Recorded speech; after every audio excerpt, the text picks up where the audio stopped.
kindly sit down? Salamat.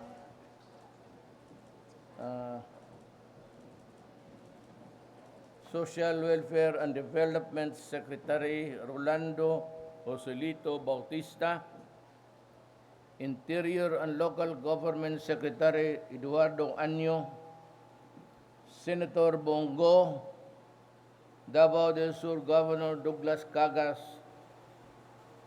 Digos City Mayor Joseph Cagas, faculty members and staff of Jesu College, led by its president, Brother Elakim Susmenia. Our brothers and sisters affected by the recent earthquake, or their invited guests, akong mga kaigsuunan. I have a prepared speech, pero gusto ko mga tanan ninyo, sa ba ning linog nyo gidaog-daog pabalik-balik?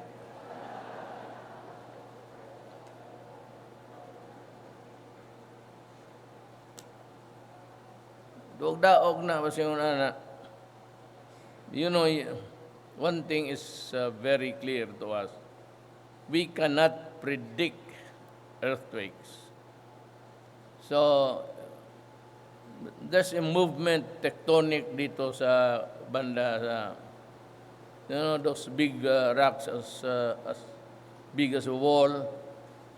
They grind together, and because of their movements downstairs, they create trouble for us. Kaning mga buang, mahimo lang pabuktan ni Granada ni mga yawa. Sige lang, when they move, they create a ripple, and that is the earthquake. Kaya ako nung, I was also in 6 point something, I was asleep, and itong my nurse na police, inakyat ako sa taas sa kwarto ko, sabi niya, Sir, naglinog. So I could really see the house swaying. Sabi ko, sige lang, okay lang, bumaba ka lang, huwag mo akong idamay. Hindi, sabi niya, hindi sir, hindi. Tawag siya ng gigakos na ko niya. Ano ba itong bayan na to? Nagatago, kaya nahiya. Iyan akong gigakos sa sa hawak, iyan akong gibira. Ako, natulog ko, unsa may imong binuang diha, patiran taga hawa diha. Kaya sir, dili kay kon, natawag niya tong mga laki nga presidential security. Nasaka sa taas kay alsahong ko. Di ko magtukuan ng binuang na. Kanang earthquake, sagpaong ko pa nangyawa, nagkita nabubisit ako sa magtukuan na, panghadlok mo na. You know, I'd like to tell you, we came here 48, and to now, far and wide in between those years, we experienced earthquake. Mas malakas pa noon dyan. But, wala man. Padagano naman may sagawa sa among inhan. Pagkahuman, wala yung hitabo. Hantod karon, mo nang di ko mutuo nga, di ko mutindog. Labinag na to, ay magtutuan ang yawa. Kaya magsige mo hadlok ka na, mabalik ng buang. Sige lang.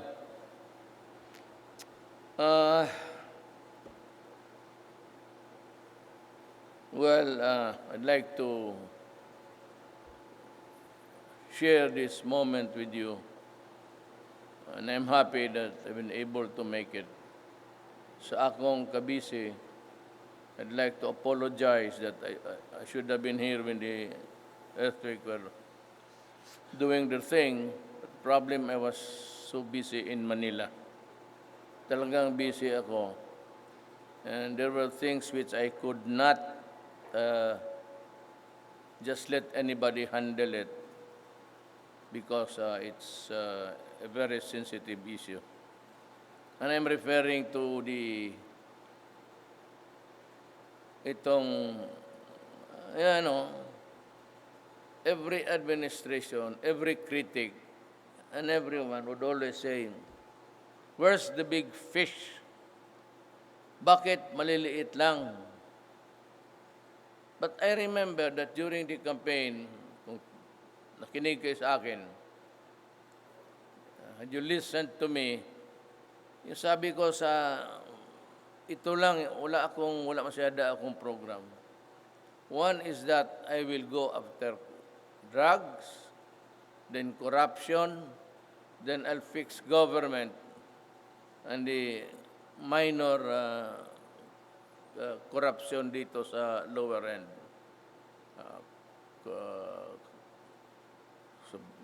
Customs pati BIR. BIR,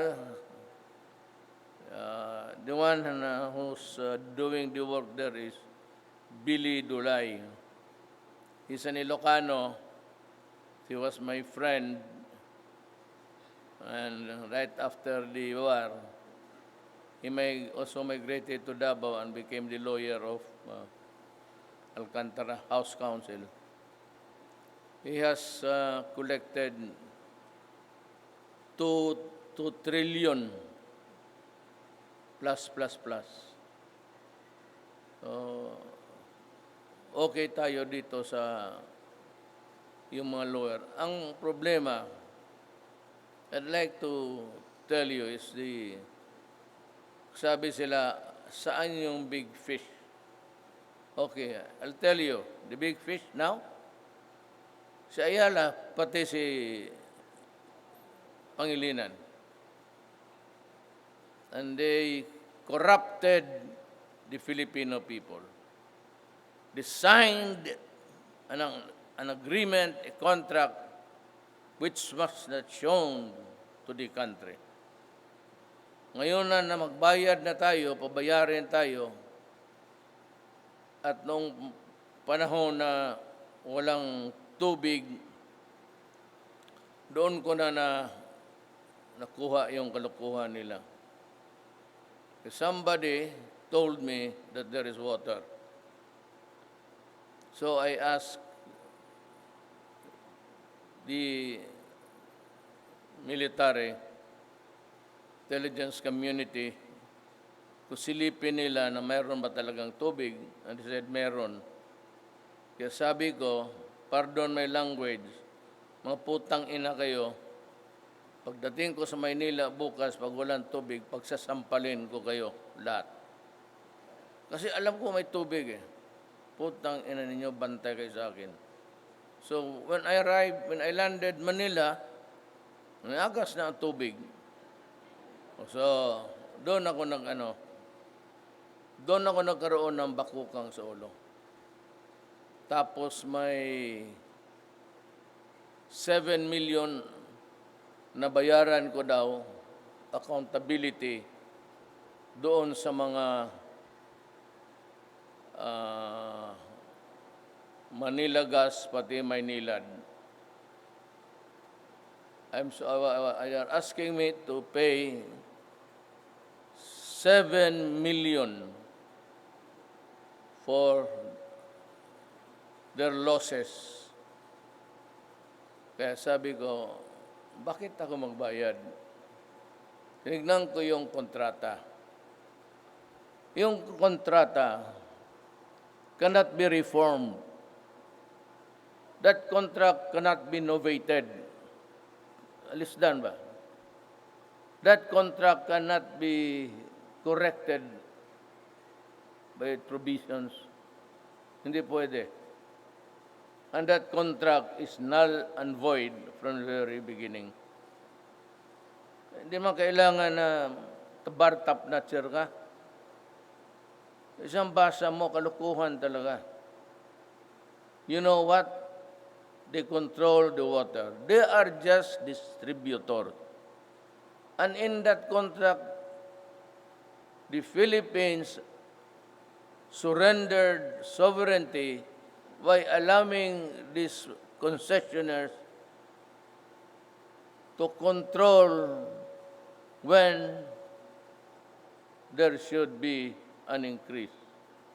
Sila yung may hawak sa faucet. Walang pakialam ang gobyerno. Ngayon, tinatanong ko na ngayon kung sino itong mga abogado. So I'm going after them. Number one, kung malugi sila, bayaran natin sila. That happened because they were asking for an increase from the regulator. Tapos, it was delayed because it was election time. And you know, during election time, the politicians, with all their hypocrisy, would not want to increase the price sa tubig. So sila ang nagkokontrol. Nung dumating sa akin na 88 billion, sinabi sa akin gano'n, sabi ko, bakit ako magbayad? Yung sabi ko, ay talagang nag-explode ako. Bakit ako magbayad? Na in the contract, binasa ko, if they incur losses, bayaran natin sila. If it's the fault of the government that they cannot make money this month, they will sue us, or as a penalty, we should pay. Utang. Grabe naman ito. And second, yung corporate income tax nila, they were allowed by the contract signed by the government with Manila Gas and Maynilad, two contracts that they can pass it on. Yung corporate income tax nila shall be answered by the consumers.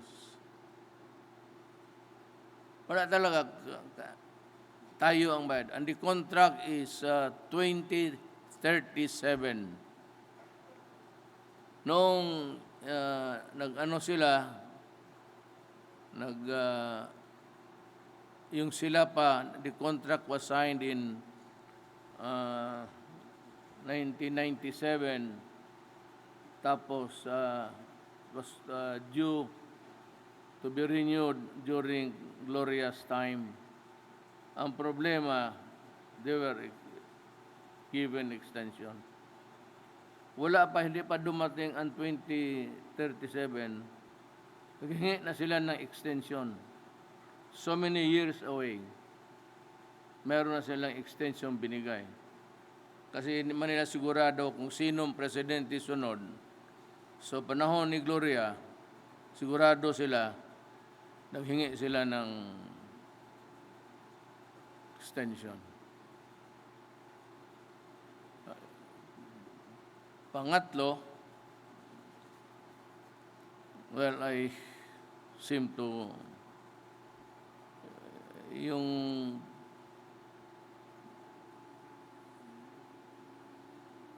basta yung pangatlo, as odious as the first. Yung mga empleyado nila noon sa Malacañang, na gumawa ng contract, nandyan ngayon sa kanila. Prominent of those is si Almendras. Is now a executive sa Manila Water. Yan ang Tapos may isa pa yung nakalimutan ko.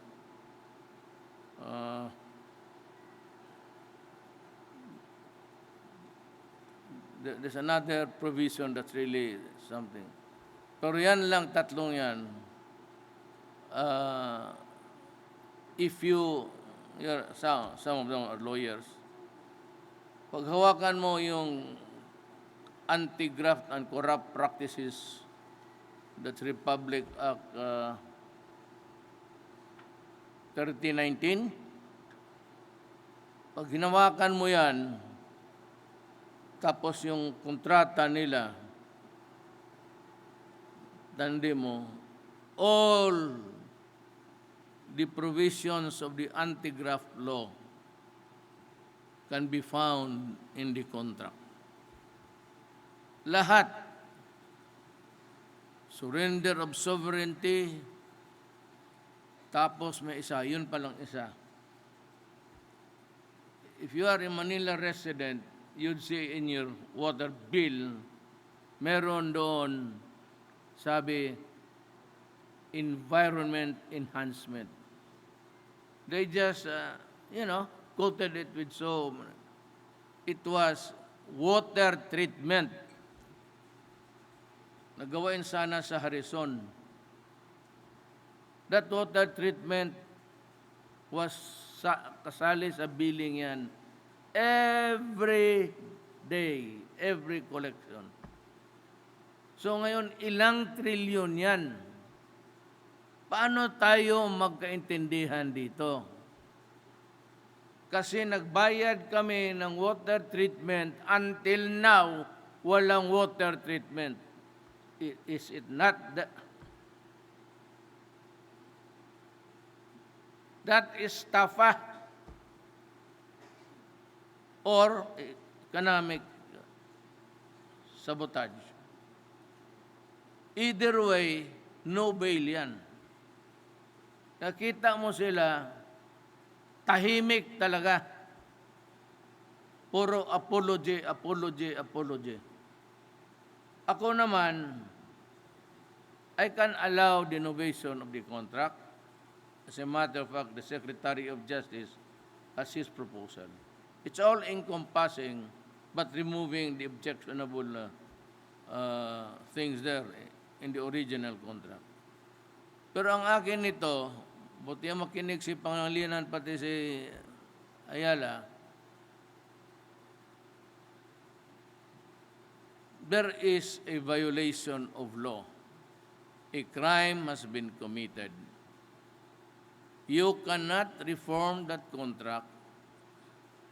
You cannot novate whatever, because right at the beginning, it is null and void. Ngayon, magkagulo ito, and I hope I did not be forced to assume. Kasi sabi ko sa kanila, ayusin nila ito. Pag magkaso-kaso sila, magbayad sila ng kaso, diretso na. Para sila sa Supreme Court, I will declare a suspension of the writ of habeas corpus, and I will arrest all of them. I want billionaires inside the prison. Makatikim talaga yung mga yawa na yan. I've been telling you all along sa kampanya ko, itong mga customs, itong mga, wala yan. Chipipa yan. Pagdating mo sa taas, billion ang transaction. Yung inquirer, yung Mylong, that is a government property. Tapos sila, itong mga may-ari ng donut, doon yung nila, parang factory. Tapos nalagyan niya, yung mga tindahan dyan. They got the money, not their property, but they never turned the money. to the government. There's no turnover. Yung ano talaga ng yung mga mayaman. Talagang kaya ito would really be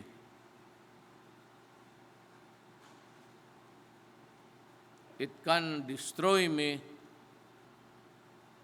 It can create mamayaman yan eh.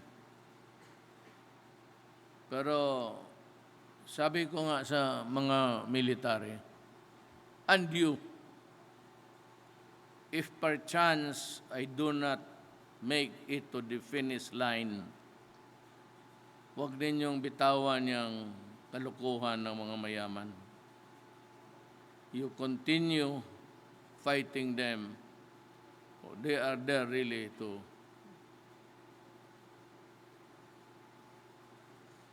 scratch everything from the barrel, bottom of the barrel. Kunin nila ang makuha nila.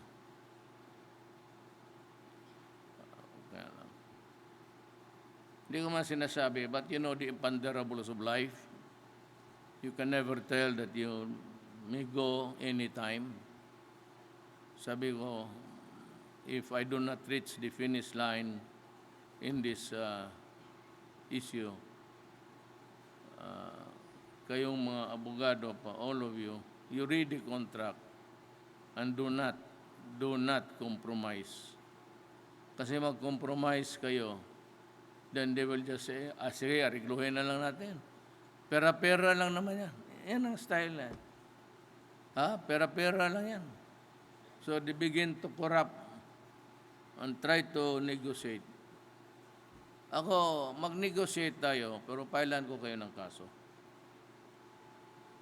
We will negotiate because it is your equipments, machinery ninyo, it's your pipe.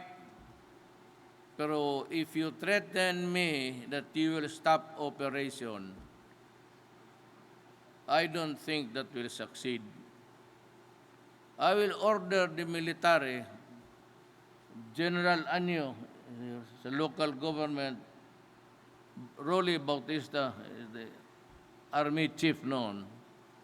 Andres, sabihin ko sa kanila, kunin ninyo yung negosyo nila by way of expropriation. I-expropriate ko lang, tapos yung mga tao na who has had experiences in the handling of water, yung nag-retire, kunin ko, bayaran ko, and just tell the soldiers how to operate it para may tubig tayo. And ano itong hindi matapos-tapos na, is it the Wawa Dam?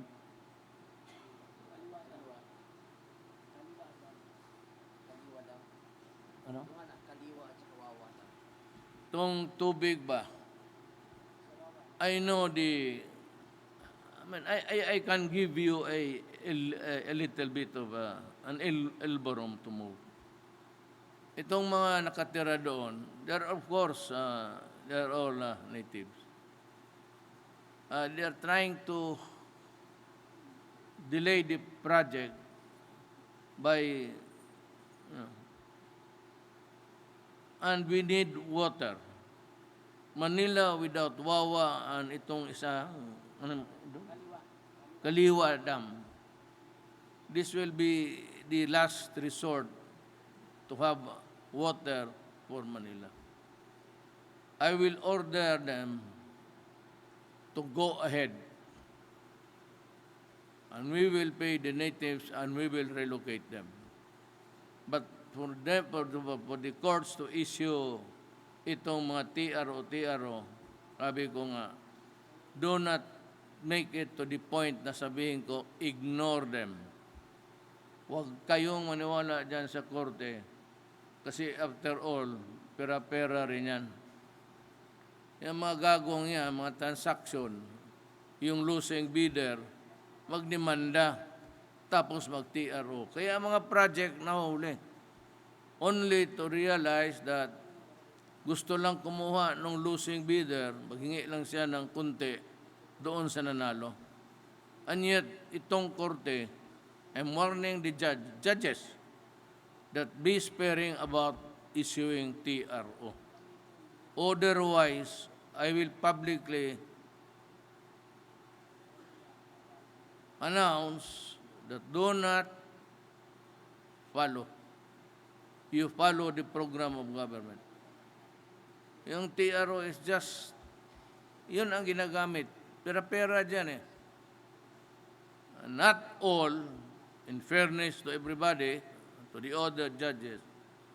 Pero pag binigyan mo ng pera yung buang na yan, issue talaga ng TRO yan.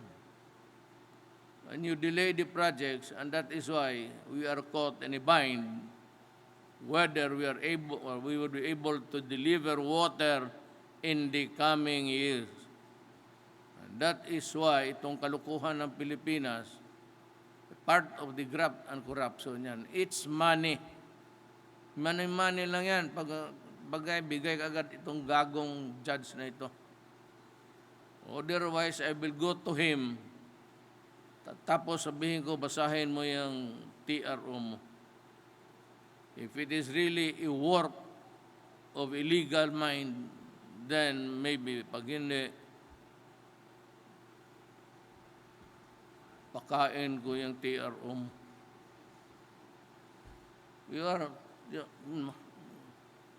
We have to do something about this. Kapag hindi, puro ka na lang TRO. Kaya sinabi ko, huminto kayo. Otherwise, pupuntahan ko kayo doon sa opisina ninyo at mag-usap tayo. Siguraduhin mo lang na hindi, kainin mo talaga yung papel. I'm desperate. Simply because I have been trying to stop corruption in this government. Hanggang ngayon, meron pa. Hanggang ngayon. Every table in government, meron talaga yan. Sabi ko, cabinet members, you have 30 days. Itong mga director sa you have 3 days to act on it. You do not do that, I will file a case against you. I will assign you in Malacanang. Get out there in that office and diyan ka sa Malacanang. Bigyan kita ng bingwit. Karaming tilapia diyan ka. Ganon. Sabihin nila, diktador ako. Diktador kung ayaw mo nang umalis. I assure you,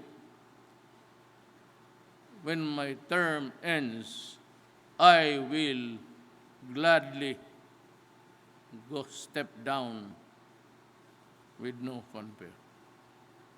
But in the meantime that I am here and people expect problems to be solved, do not be a part of the problem. Otherwise, I don't know. We are part of the problem, kagaya nitong droga, do not do it.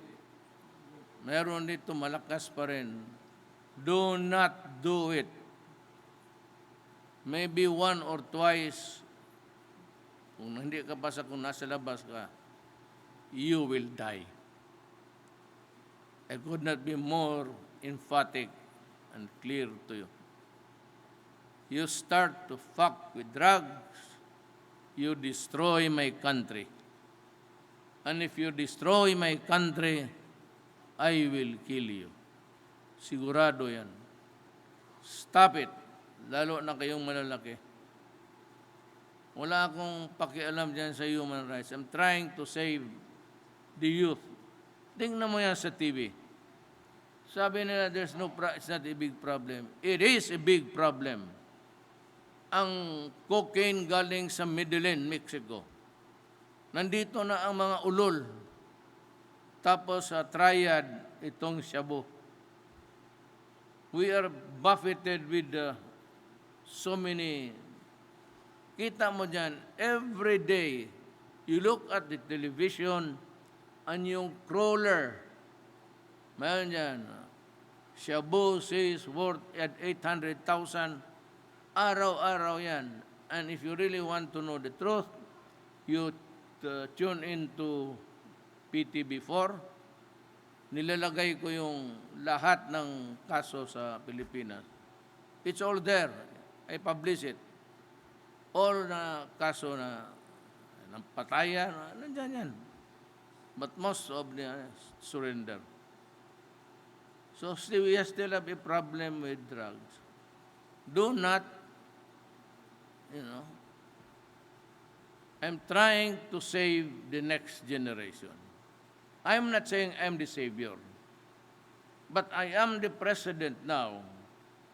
Pag hindi ko makontrol itong drugs, by the time itong mga nasa college na ngayon, graduating, pag sila na ang maging tatay pati nanay, they will have a problem. If we cannot control the flow of drugs, then I will consider my presidency a total failure. So I do not want that to happen. Do not do it. Kayong mga human rights, listen to my words. Do not do it. Drop it. Kung pagkagusto mo, well, then that's the time. So, to me, one criminal carcass, dead criminal. To me, it's carcass. But ilan ang pamilya? How many families are broken? How many families have... Ito, when the father starts to maghigop of drugs, ito, pamilya niya is put at risk. At risk because itong asawa maghanap na. Usually, itong mga recruiter, isa ko gusto ko ring patayin yan. Kayo mga recruiter, gusto ko talagang patayin kayo.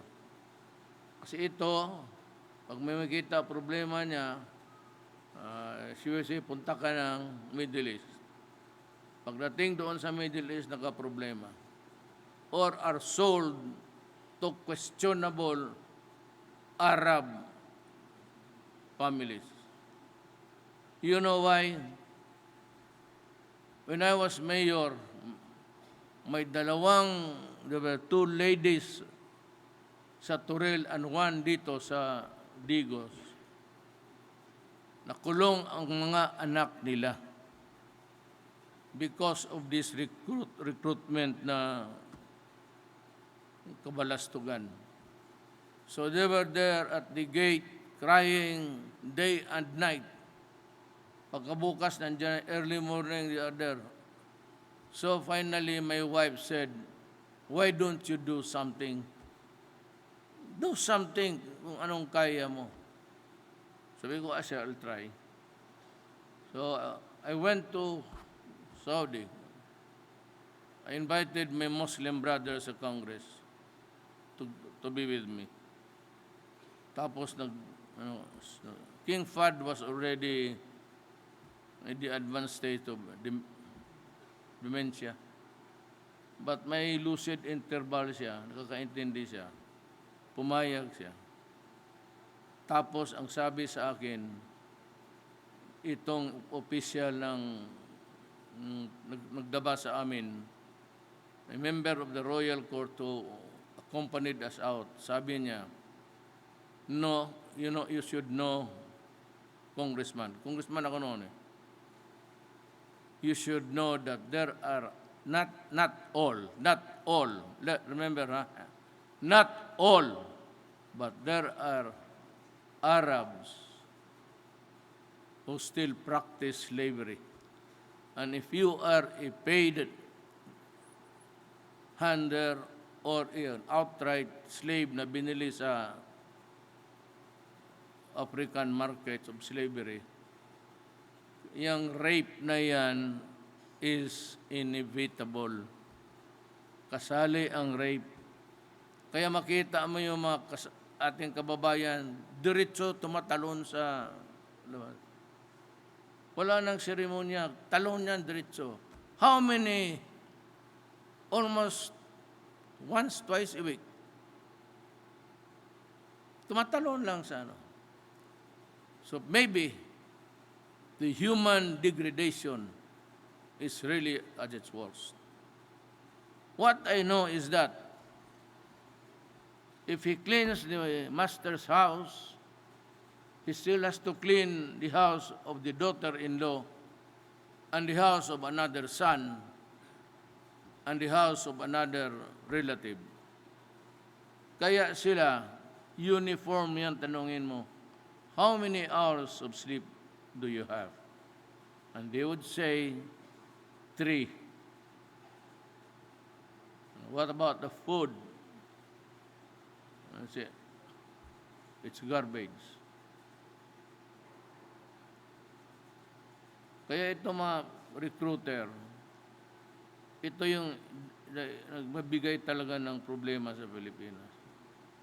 And there are Filipina girls who went there who cannot be accounted anymore.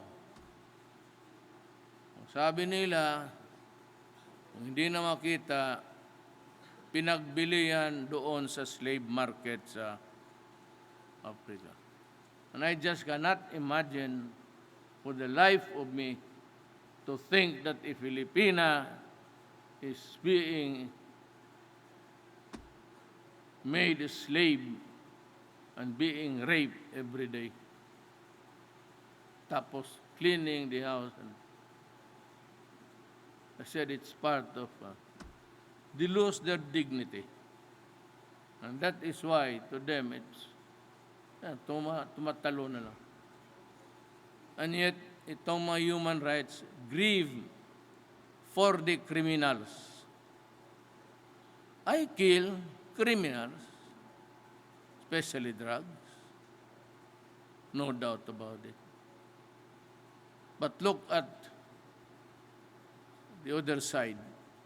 How many families are dysfunctional? How many families, father and mother goes out of the country, yung mga anak nila, tender age of 5, 6, iiwan lang doon sa kapitbahay. Doon sa neighbor o sa mga relatives. Look at the dysfunction of, well, there are other reasons of, but mainly yung asawa na binubugbog na, hindi na makatiis, maglayas. Pati hindi ka kita, doon na they are embraced by this bagay, itong illegal recruitment. No bail yan. Pero mas gusto kong magbigyan ng sample para talaga huminto na. I hope I have not make you sad. So I do not see you smile. Pero in fairness to the lady who prepared this, hindi naman ito akin eh. Every time I get invited, nandyan na ibigay lang yan. Basahin mo lang yan. So, in fairness to her toil, basahin ko.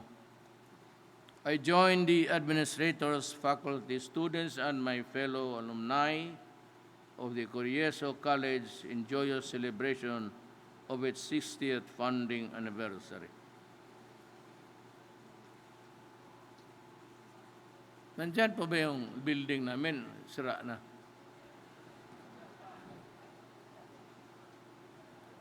Ang tindahan ni Pilang.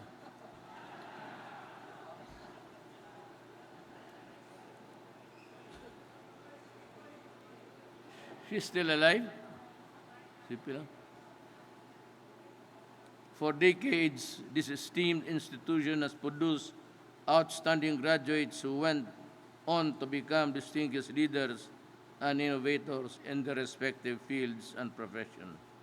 More importantly, it has imbued upon us, its alumni, the wisdom, faith, and values that have enabled us to become productive and upright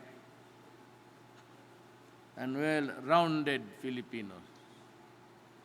This administration's foremost priority is to allocate the biggest part of our government budget to ensure that all Filipino students will receive quality and accessible education that would best meet the needs of our time. May the school continue to support this trust by uplifting the standards of its academic instruction. May it pursue relevant research in response to the growing needs of our people and economy. As you begin another chapter in the school's history, may this celebration unite and inspire my fellow alumni and actively engage in noteworthy causes for the improved welfare of the community. Let me take this occasion to extend our assistance in the rebuilding of Mindanao. It pains me to hear that more than 80,000 families were devastated by the recent earthquakes that struck Mindanao, Davao del Sur. We came from Lang. We are short of time. So, Digos na lang muna, but I will be back maybe the day after Malalag, Padada, and the rest of the... Na ano lang ako, na huli lang kasi ako because Rizal Day ngayon, ako yung pati anak ko, dalawang anak ko, ang nag-raise ng flag, si Mayor Inday, pati si Vice Mayor Baste.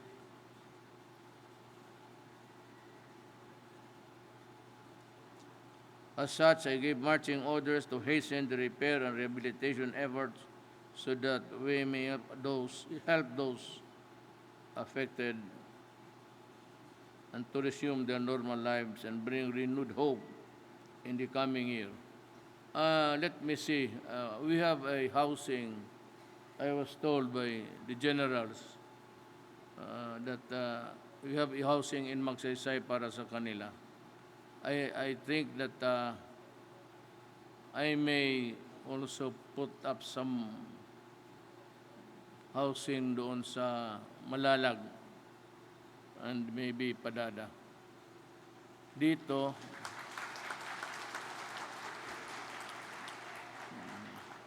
I can put up a 1,000 unit na kondo. Totoo yan, ha? Have you seen the houses of the soldiers? Doon sa Ranger. You go to the Ranger, saan lang lugar, sir? Sa San Miguel, Bulacan. Tingnan niyo yung mga bahay nila. Talagang,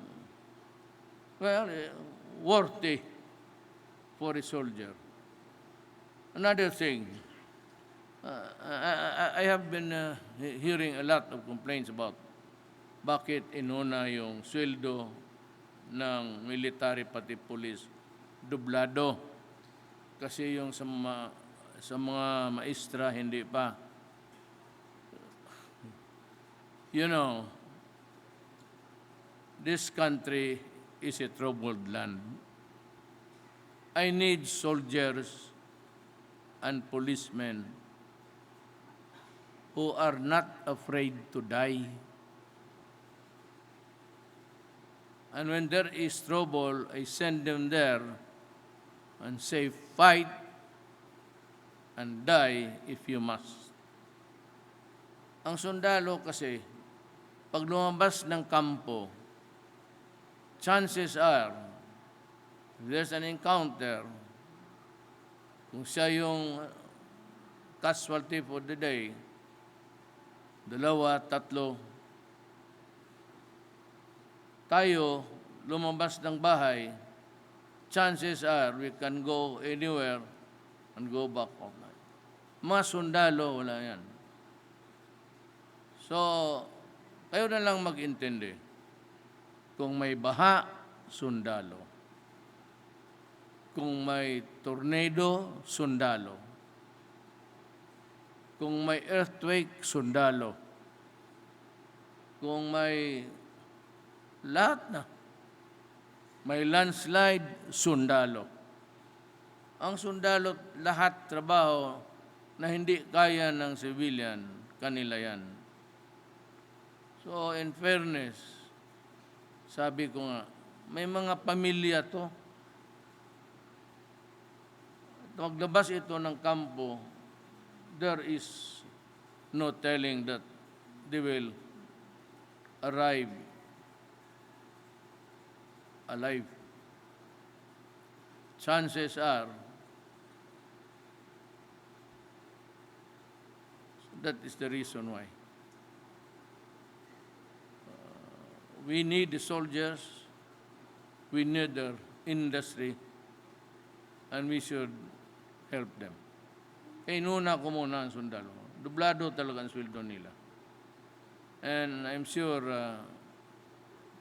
this little amount would go a long way to make their life happy. So I think that is all. I am a graduate of Corieso, a good school, a very good institution, learning. I was expelled, and since my father was a political ally of Mayor Llanos said, he needs discipline. And I was sent to the house of Llanos to live there. Disiplinado nga. One time, when I was already out of the house, renting a room sa Brothers of the Sacred Heart. I don't know if it was really full rent. But I was there, and, they supervised my study, but after the study, I crawled out of the wire fence and went there around drinking. And one thing, in our school, Corieso, may dadaanan ka. Pure boys lang yan noon. Pure boys lang man ito. May daan ka, pagdating mo, sabihin ng yawa ng,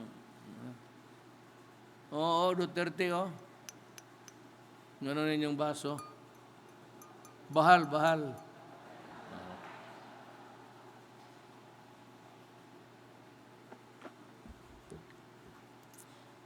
Talaga, unforgettable ang experience ko dito. I graduated, 75 lang rin. Just the same, kindergarten hanggang high school, 75. Pagdating doon sa law school, 75. Grade sa bar, 76. Totoo yan. You can check. Then, I was expelled because I shot somebody inside the school. But Justice Puno is patay na yun. May God bless his soul. Pati si Paras at si Ricardo Puno hindi pumayag. Because yung binaril ko, may baril pero walang lisensya. Nahuli man kami. Ako may lisensya. So sabi nila, kung dalawang kaso, walang mangyari. Tabla na lang. Ayun. Ngayon, by stroke of fate, and nobody really believed, of course kayo dito, but outside of, nobody believed that I'd win as the president. But today when I preside the cabinet meeting, of course, Secretary Anyo, DILG, Rumi, sa DSWD, they're all generals and very bright. Lahat ng mga ano ko sila, Lorenzana, talagang mga utak.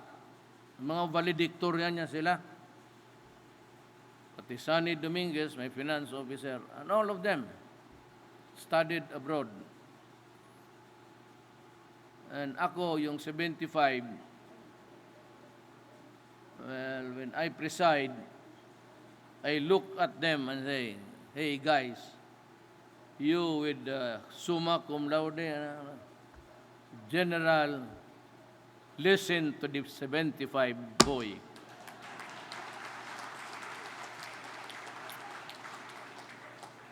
That is the irony of life. Nobody really gave me a Chinaman's chance of making it. But I made it. And so, I can assure you that you have my solemn pledge that there will be no corruption. As you can see, marami na akong wala talagang corruption. I will not allow corruption. And the one corruption that has been discovered, itong kay Ayala, milking us with trillions of pesos. Paano na ibalik yung pera sa water treatment? How? Trillion na yun since 1997. Kalokohan to, but I said, again, I am praying and pleading to you as my closing remark that this is a fight against the oligarch, the corrupt oligarchs who took advantage of the Filipino people.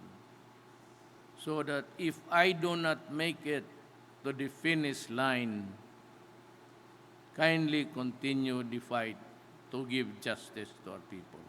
Maraming salamat po. Thank you, Mr. President.